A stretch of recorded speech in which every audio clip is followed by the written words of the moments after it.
যশোরের বাঘারপাড়ার বীর মুক্তিযোদ্ধা, রাজনৈতিক নেতৃবৃন্দ, শিক্ষক, সাংবাদিক এবং পেশাজীবীদের সম্মানে বাঘারপাড়া ডিগ্রি কলেজের শিক্ষক কর্মচারী কর্তৃক আয়োজিত ইফতার ও দোয়া মাহফিল অনুষ্ঠিত হয়েছে।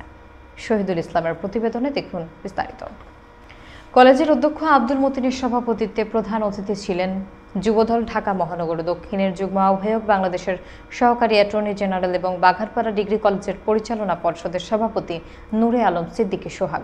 আমন্ত্রিত অতিথি হিসেবে উপস্থিত ছিলেন বাঘারপাড়া পৌরসভার সাবেক মেয়র ও বাঘারপাড়া পৌর বিএনপি সভাপতি আব্দুল হাই মনা বিশ্বাস, বাঘারপাড়া উপজেলা বিএনপি সাংগঠনিক সম্পাদক বিল্লাল হোসেন বিশ্বাস, বাঘারপাড়া উপজেলা যুবদলের সাবেক সাধারণ সম্পাদক বিএনপি নেতা মাসুদ আলম টিপু, বাঘারপাড়া প্রেস ক্লাবের সভাপতি ইকবাল কবির বিশ্বাস, সাধারণ সম্পাদক হুমায়ুন কবির, ইসলামী আন্দোলন বাঘারপাড়া উপজেলা শাখার সাধারণ সম্পাদক মুফতি ফজলুল করিম সহ অভিভাবক শোভান্ন থাই এবং স্থানীয় বিএনপি, যুবদল, ছাত্রদলের নেতৃবৃন্দ।